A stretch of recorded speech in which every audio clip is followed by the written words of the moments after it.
ఇదే అంశానికి సంబంధించి మరింత సమాచారం మా ఢిల్లీ బ్యూరో చీఫ్ కృష్ణ అడిగి తెలుసుకుందాం. కృష్ణ, చెప్పండి, ప్రస్తుతం కేటీఆర్కి సంబంధించి బీఆర్ఎస్ లీగల్ టీమ్ ఏదైతే ఉందో ఇప్పుడే దీనికి సంబంధించి హైకోర్టులో క్వాష్ పిటిషన్ కొట్టేసిన పిదప దానికి సంబంధించిన ఆర్డర్ తీసుకున్న తర్వాత ఇమీడియట్గా అక్కడ సుప్రీంకోర్టులో ఫైల్ చేసినట్టుగా తెలుస్తోంది కేసు.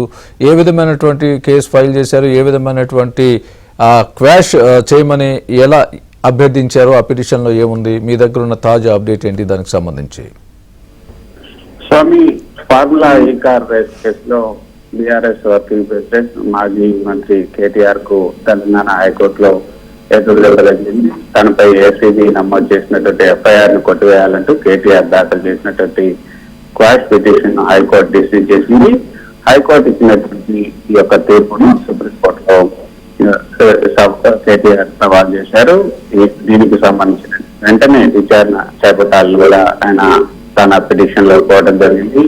ఈ రోజు 4:40 ఆన్లైన్ లో ఈ యొక్క పిటిషన్ ను దాఖలు చేశారు. డైరెక్ట్ నెంబర్ కూడా అవడం జరిగింది. 1265/2025 డైరీ నెంబర్ వచ్చింది. అయితే ఇందులో తెలంగాణ ప్రభుత్వం ఏదైతే కేవీఎస్ దాఖలు చేసిందో ఆ కేవీఎస్ దాఖలు చేసినటువంటి అంశం మాత్రం ఇందులో రిఫ్లెక్ట్ కాలేదు. మరి దీనిపైన ఎప్పుడు విచారణ జరుగుతుంది అన్న దాని మీద కొంత సందిగ్ధత అయితే నెలకొనుంది. ఈ రోజు అంటే మామూలుగా అయితే గతంలో సిజేఐలు ఎవరైతే ఉన్నారో వాళ్ళు చేసినటువంటి ప్రాక్టీస్ వేరే విధంగా ఉంది. ఇప్పుడున్నటువంటి సిజేఐ సంజీవ్ ఖన్నా ప్రాక్టీస్ ఒక విధంగా ఉంది. గతంలో ఏదైనా ఇటువంటి అర్జెంట్ పిటిషన్లు దాఖలు చేసిన వెంటనే సిజేఐ బెంచ్ ముందుకు వెళ్ళి రిక్వెస్ట్ చేసే అవకాశం వెంటనే ఈ యొక్క పిటిషన్ విచారించాలని. కానీ సంజీవ్ ఖన్నా ఆ ప్రాక్టీస్ ను తొలగించి ఏదైనా రిజిస్ట్రార్ దగ్గరికి వెళ్ళాలి, రిజిస్ట్రార్ పిటిషన్లను ఏ బెంచ్ ముందుకు వెళ్ళాలి, ఒకవేళ అత్యవసరంగా విచారణ జరపాలని రిజిస్ట్రార్ కనుక భావిస్తే రిజిస్ట్రారే సిజేఐ అనుమతి కోరుతారు. ఆ తర్వాత సిజేఐ ఆదేశాల మేరకు ఆ పిటిషన్ ను సంబంధిత బెంచ్ పంపడం జరుగుతుంది. మరి ఈ రోజే రిజిస్ట్రార్ అంటే 4 గంటల అంటే కోర్టు సమయం తర్వాత ఈ పిటిషన్ దాఖలు చేయడం జరిగింది.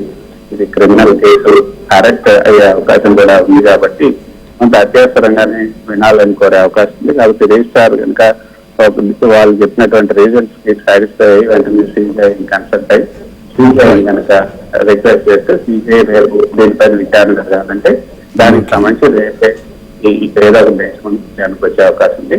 ఒకవేళ అలా రాకపోతే రేపు సిజేఐ బెంచ్ ముందు ప్రస్తావించే అవకాశం ఉన్నట్టుగా తెలుస్తుంది. ఒకవేళ రేపు కనుక రాకపోతే ఎందుకు ఖచ్చితంగా దీనిపైన విచారణకు వచ్చే అవకాశం అయితే ఉంది. Right Krishna, thanks for the update.